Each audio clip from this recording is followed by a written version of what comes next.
Interview.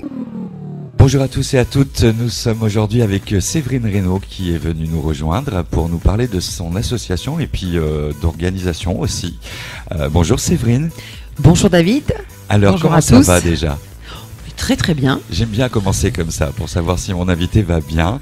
Le soleil est là, on a eu la neige, donc ça fait du bien. On est dans une belle région. Oui, belle région et belle période puisqu'on est en période de préparation de Noël et c'est toujours un moment merveilleux. Donc, la période festive. Voilà, donc je vais très bien. Ouais, avec les étoiles et tu as plusieurs enfants, donc ça se prépare bien. Oui. Alors tu vas nous parler de quoi Séverine aujourd'hui ? Alors, j'aimerais vous parler tout d'abord sous ma casquette départementale en tant que vice-présidente du numérique, de la plateforme de stage pour nos collégiens, les troisièmes, parce qu'il faut vraiment partager cette information au maximum, c'est pour eux. C'est pour les collégiens. C'est très compliqué de trouver un stage. Oui, ça l'est compliqué parce qu'on voit aussi même des fois sur les réseaux, je cherche un stage pour mon fils. Tout à fait. De plus en plus. Alors moi, je suis contactée régulièrement par des parents qui cherchent dans certains secteurs d'activité. Bon, en général, c'est plutôt dans les secteurs numériques qu'on me contacte. Ceci dit, on a créé justement cette plateforme de stage en ligne pour les collégiens. Mais ça ne peut réussir que si on joue tous le jeu. C'est-à-dire les enseignants d'un côté, puisqu'ils ont un accès enseignant, et puis il y a des référents. Souvent, c'est le professeur principal qui va gérer la recherche de stage pour les collégiens, donc les troisièmes. Il y a la partie des parents qui vont inciter l'enfant à se connecter comme s'il était en recherche d'emploi dans le futur. Donc c'est le premier pas vers le monde du travail en fait. Donc je dépose ma candidature auprès d'entreprises qui ont posé des candidatures elles-mêmes, des offres. Et puis c'est la partie bien sûr économique, c'est-à-dire si les entreprises peuvent déposer des stages. Alors c'est des stages qui sont sur une semaine, répartis sur l'année, ça dépend des collèges. Il y a des collèges qui le font fin décembre, il y en a qui vont le faire en janvier, en mars. En général, c'est entre, je dirais, après les vacances de la Toussaint jusqu'au mois d'avril, à peu près, c'est les périodes de stage. Donc ça, c'est pour l'ensemble du territoire, ça ne concerne pas que notre canton. Mais effectivement, pour notre canton, on a 4 collèges, puisque cette plateforme de stage est ouverte autant aux collèges publics que privés. Ah, ça c'est bien d'ouvrir à tous. C'est ce qu'on a voulu cette année parce qu'on l'a lancé l'année dernière, mais bon, la période s'y prêtait pas puisqu'il n'y avait pas de stage obligatoire l'année dernière. C'était compliqué, Covid, enfermement, peur de tout finalement, ne pas connaître aussi ce virus qui arrivait. Oui, et puis les entreprises prenaient pas le risque de recevoir des stagiaires avec les conditions sanitaires. Donc ça c'est pas. Il y avait que les écoles publiques l'année dernière. Donc cette année, on a avec la vice-présidente, donc Clotilde Robin en charge de l'éducation, on a décidé de lancer vraiment pour l'ensemble des Ligériens, qu'ils soient dans le public ou dans le privé. Donc chez nous, sur notre canton, ça concerne 4 collèges. Il y a le collège des Collines qui est privé, il y a Louise Michel sur Rive-de-Gier et François Truffaut, et il y a Ex-Braya qui est sur Grand-Croix. Donc ça concerne les 4. Donc j'incite toutes les entreprises locales, peu importe leurs activités, que ça passe de la restauration, l'industrie, le numérique, la vente, à mettre des stages sur cette plateforme pour aider nos jeunes, parce qu'il s'agit vraiment de nos enfants là, à pouvoir postuler, découvrir le monde du travail. Ils vont pas toujours aller vers le métier qu'ils ont choisi en stage, mais ça leur permet de faire une première approche du monde du travail. C'est un stage de découverte en fait. Et d'avoir un panel aussi finalement de choses différentes. Oui, et puis comment ça se passe dans une entreprise. Dans une entreprise, il y a souvent plusieurs métiers.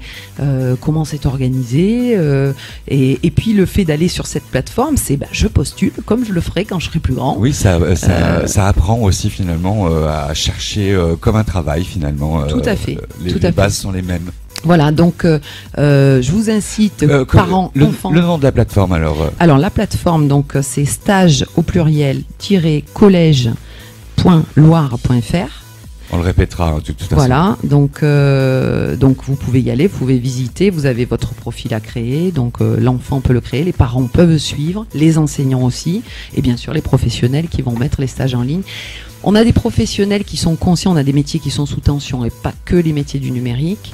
Il y a des enfants qui savent même pas que ces métiers-là sont sous tension et qui pourraient déboucher sur des métiers porteurs d'emploi et intéressants pour eux. Pour l'instant, il y a quel type de stages qui ont beaucoup de numérique, tu me disais, mais... Non, pas que.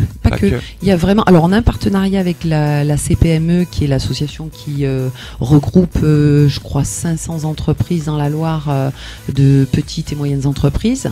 Et dans tous les secteurs d'activité, on a du BTP, on a du transport, on a de l'industrie, du numérique, de la vente. Donc, il y a vraiment tous les secteurs. Et l'idée, c'est qu'il y ait cette richesse-là pour faire découvrir aux enfants en fonction de leurs appétences. Oui, et puis finalement, c'est le réel marché qui existe en plus, finalement. Oui. Parce que des fois, on nous oriente dans une branche, mais il n'y a pas forcément de débouché. Et là, donc, du coup, en étant directement avec les entreprises qui existent, c'est forcément déjà à la portée de sa porte. C'est le gros souci, parce qu'on voit qu'il y a beaucoup de chômage, et Rive-de-Gier n'échappe pas à la règle. Hein. Oui. En plus, Rive-de-Gier, c'est une ville très jeune. Hein, il y a 40% de la population qui a moins de 30 ans. Quand même la ville était basée sur deux grosses entreprises qui employaient beaucoup de gens à l'époque. Et puis quand une grosse entreprise ferme, généralement ça fait beaucoup de chômage puisqu'elle emploie beaucoup. Tiens, ta vision sur ça, sur l'économie de Rive-de-Gier plus tard. Alors je pense que Rive-de-Gier a beaucoup d'atouts. Elle a perdu des industries, ça c'est certain, mais ça concerne pas que Rive-de-Gier, c'est pas propre à Rive-de-Gier. Je pense qu'il faut arrêter de regarder vers le passé. Oui. Je pense qu'il faut regarder devant. L'avenir. Il faut regarder l'avenir. Il y a des métiers sous tension sur la vallée du Gier. Et il y a tous les métiers du numérique qui sont très variés, méconnus malheureusement, mais qui concernent toutes les entreprises. Donc il y a des choses à créer sur Rive-de-Gier. Le problème de Rive-de-Gier, c'est l'espace. C'est-à-dire qu'on est une commune. On a un espace qui va se libérer justement avec BSN, ce fameux espace que tout le monde veut s'approprier. Mais finalement, on ne sait pas trop ce qui va se faire. Il y a quand même, il faut être honnête et il ne faut pas raconter des salades aux gens. Rive-de-Gier, je vais vous donner une comparaison avec Châteauneuf, par exemple, qui est notre voisin. Oui. Rive-de-Gier, c'est presque 16 000 habitants sur un peu plus de 700 hectares. Châteauneuf, c'est 1600 habitants sur 1600 hectares. Ouais, c'est beaucoup plus Donc vaste. On n'a pas d'espace énormément pour s'élargir, c'est beaucoup construire Rive-de-Gier, on n'a pas beaucoup d'opportunités de faire venir des grosses industries, ou alors on en fait venir une. Je sais qu'à l'époque, avec Jean-Claude Charvin, on avait reçu, avant les élections municipales, trois grosses sociétés qui voulaient s'implanter. On n'avait pas la place. Donc on a essayé de les orienter sur Lorette, où il restait encore des terrains disponibles, parce que Lorette, c'est aussi une possibilité pour nos ripagériens de travailler de façon très proche, à côté. Oui. Voilà, il faut raisonner en bassin. Après, Rive-de-Gier... surtout qu'au département, c'est un peu ça, finalement... On réfléchit différemment. On est obligé de réfléchir différemment. Après, Rive-de-Gier pourrait être la ville de la start-up numérique demain. Moi, ça, j'aimerais bien. Voilà, il y a des métiers dedans, il y a ces porteurs d'emploi, on a des jeunes qui sont bourrés de talent, mais souvent ne le savent pas. Et donc, on va faire le lien avec l'association, parce que l'association, c'est un de ses buts, c'est ça. Une nouvelle association qui a été créée il n'y a pas longtemps, ça s'appelle Rive Avenir. Donc, quel but alors Alors il y a deux objets dans cette association. Il y a une partie qui est politique, c'est pas celle pour laquelle on est là aujourd'hui, mais qui est d'aller au-devant des ripagériens, voir leurs attentes, qu'est-ce qu'ils attendent aussi de leur ville, quels sont les services qu'ils veulent, les évolutions qu'ils veulent avoir. Et puis... aussi arriver à parler avec eux de façon franche, parce qu'on en a marre, on entend tous, on en a marre de la politique, parce qu'on nous raconte des salades, on nous ment, etc. Mais il faut que les gens soient prêts à entendre la vérité. Un commissariat de police à Rive-de-Gier, c'est pas possible. L'université, c'est pas possible. Donc il y a aussi cette envie, à travers cette association, de dire aux gens, oui, ça on peut, ça on pourra pas. On peut essayer de faire des motions, de faire bouger les choses, mais on ne peut pas garantir des choses qui sont pas possibles, qui sont pas dans nos compétences. Donc c'était aussi cette partie-là, dans la première partie politique. Et la deuxième partie, c'est que dans le programme qu'on avait, on avait envie de travailler vraiment avec notamment la jeunesse, qui est importante sur Rive-de-Gier, puisque oui, c'est une ville très jeune finalement. C'est une ville exceptionnelle dans la Loire, puisque la Loire est un département vieillissant, et Rive-de-Gier non. Mais pas très qualifié finalement aussi. Pas qualifié, avec beaucoup de chômage. Donc il y a il y a des actions à mener dans ce domaine-là, et c'est des actions que je comptais mener avec l'équipe qu'on était. Et il n'était pas question d'attendre 6 ans pour mettre des actions en place. Donc c'est la deuxième partie, c'est la partie insertion, service à la population. Et donc on a une première manifestation manifestation, puisque là, ça fait un an qu'on est créé, mais avec les conditions sanitaires, on n'a pas pu faire d'action. Là, on peut. Enfin, j'espère qu'on pourra pour l'instant. Ouais, pour l'instant. En tout cas, j'ai rencontré, dans le cadre de mes missions départementales, l'association Annette stéphanoise, qui a monté des ateliers qui s'appellent IoTeam Smart City. Alors ça va peut-être pas parler à tout le monde. Explique-nous ce que c'est. Et donc elle devait organiser elle a des financements, cette association de la région, et elle devait organiser une dernière manifestation, un dernier atelier d'une semaine sur la région stéphanoise. Et moi j'ai demandé à ce que ce soit chez nous, à Rive-de-Gier. C'est cool, tu défends le steak hein, quand même. Ah oui, je veux parce que je sais qu'on a plein de jeunes bourrés de talent et qui le savent pas toujours, et j'aimerais qu'on arrive à les faire sortir ces talents. Et donc cette semaine, elle sera du 13 au 17 décembre à la Ruche des Citoyens. Donc comment ça se passe? En fait, on travaille avec des partenaires. Les partenaires, c'est des prescripteurs qui vont nous amener des candidats qui ont le profil, et le profil, c'est être motivé. C'est pas compliqué. C'est pas compliqué. Voilà, c'est pas compliqué, mais c'est être motivé. C'est pas prendre la place de quelqu'un qui vraiment est en recherche, mais c'est être motivé, s'engager sur 5 jours, parce que cet atelier, il est sur 5 jours. Et les prescripteurs, là, c'est le Pôle emploi. C'est la mission locale avec la MJC, puisqu'ils ont des actions sur la jeunesse. C'est le département avec notre gestion du RSA. On a tous les bénéficiaires du RSA. Et oui, c'est à votre charge. C'est à notre charge. Donc il y a une convention d'ailleurs avec la ville. Donc on va travailler avec les référents. On travaille avec les référents qui nous envoient des candidats. Le 1er décembre a eu lieu la première phase de présentation aux candidats qui ont été envoyés vers cette semaine-là. Et on en fera peut-être une deuxième d'ailleurs. Et puis on est aussi en lien avec la ville malgré tout, notamment avec le coordinateur Miled Benrama et la sauvegarde 42, les éducateurs, c'est-à-dire ceux qui sont au plus près des publics, qui peuvent être intéressés par ce genre de manifestation. Alors, la manifestation en elle-même, c'est une semaine où il va y avoir, on peut aller jusqu'à 24 candidats, ce qui est pas mal. Ah oui, c'est quand même un beau chiffre. Oui. C'est pas mal. Donc on fait 2 groupes, c'est 2 équipes. C'est pour ça que ça s'appelle IoTeams. C'est 2 équipes qui ne connaissent rien au numérique ou aux objets connectés a priori. Et c'est pas important parce qu'ils auront un minimum de formation sur ce qu'ils vont devoir faire et les bases qu'il faut qu'ils connaissent pour pouvoir faire ce jeu. Parce que c'est très ludique en réalité. Donc c'est comme un jeu. C'est un jeu. C'est un jeu où l'idée c'est qu'ils arrivent à découvrir à travers ce jeu les compétences qu'ils connaissent peut-être même pas d'eux-mêmes. Et des métiers qui pourraient s'ouvrir derrière à eux. Donc ils vont travailler et l'idée c'est de créer une Smart City. Qu'est-ce que c'est une Smart City? C'est une ville connectée. Alors quand on dit une ville connectée, c'est une ville qui va utiliser des fois de l'intelligence artificielle avec des objets connectés qui peuvent gérer, mesurer les lumières, l'énergie, à telle heure, les lumières, la gestion de l'eau, la qualité de l'air. On en parle beaucoup dans les écoles notamment. Oui, et puis avec le Covid aussi, on en parle encore. Avec le Covid, on en parle beaucoup. C'est la vidéoprotection aussi. Oui. Donc c'est une ville connectée, c'est une ville qui va aller saisir ces données à travers des objets connectés, donc numériques, et qui va pouvoir les exploiter pour améliorer, pour gérer l'énergie, etc. Donc ils vont devoir travailler sur cette Smart City pendant une semaine sur 3 thèmes. 3 thèmes qui sont quand même, tu vas le voir, essentiels, c'est-à-dire c'est la gestion des déchets dans une ville. Ah ça c'est important. Puis Rive-de-Gier, on a un souci, je pense, dessus. Je pense que c'est un gros problème. Ça s'aggrave, j'ai l'impression. J'ai même l'alerte de certains commerçants qui me disent c'est plus possible. La rue Jean Jaurès, il va falloir trouver une solution problème rapidement. Donc le numérique peut intervenir là-dedans. Ouais. Donc il y a la gestion des déchets. Le deuxième axe, le deuxième thème, c'est le transport. Ça aussi, c'est une problématique, le trafic, le transport, le parking. Donc, ils vont devoir travailler dessus.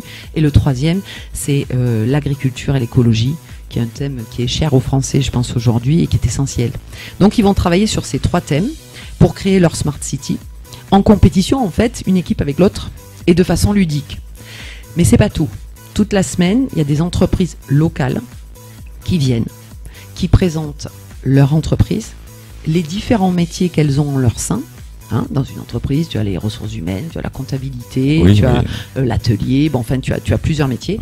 Donc elles vont venir présenter les différents métiers qu'elles ont et les métiers, les postes qu'elles ont à pourvoir. comme ça, il y a la réalité du marché. Et il y a la plus, réalité. voilà. Et l'idée, c'est de faire matcher les candidats avec ces postes, Ouais. en fonction de ce qu'ils découvrent. Et à la fin de la semaine, il y a le rendu, bien sûr, des deux équipes. Donc le vendredi, on va rendre les jeux et faire un bilan de cette semaine. Et puis les entreprises reviennent et il y a un job dating entre les candidats et les entreprises. Et on parle bien sûr d'entreprises locales. Voilà. Et l'association Annette, qui est donc à l'origine de la création de ces ateliers, avec qui on co-organise cette manifestation, fait un suivi des candidats pendant 3 mois. Et pendant ces 3 mois-là, il y a des entreprises, par exemple, qui vont recruter un jeune ou un moins jeune, parce qu'on parle aussi de reconversion professionnelle. Oui, à un certain âge, des fois, on a envie de voilà, changer. Donc c'est ouvert à tout le monde.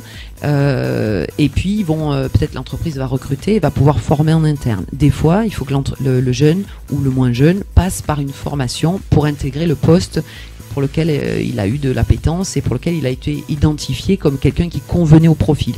Mais avant, à une époque, on devait être formé presque par l'entreprise et rentrer dans sa chaussure presque finalement. On était modelé par entreprise parce qu'on restait même finalement dans la même entreprise toute sa vie. Je pense que c'était une bonne méthode et j'ai l'impression qu'on retourne à ça et c'est une bonne chose finalement parce que du coup on a les choses réelles qui se passent et si on a une machine, on la connaît, on sait même ses défauts dans l'entreprise et on avance beaucoup plus vite. Oui, après il y a des métiers où il faut quand même apprendre à avoir une base, oui. Où il faut faire une formation. Par exemple, une entreprise qu'on a contactée, qui est l'entreprise Chazot, les transports Chazot de Saint-Étienne, qui ont des gros problèmes, alors ça je ne le savais pas, pour recruter des mécaniciens. Et pourtant il y a beaucoup de mécaniciens. Les mécaniciens spécifiques aux camions et aux donc bus. C'est une spécificité différente. Et c'est des métiers qui sont très très bien rémunérés. Et ils en trouvent peu, mais ça se sait pas. Ouais. Donc ils vont participer là, par exemple.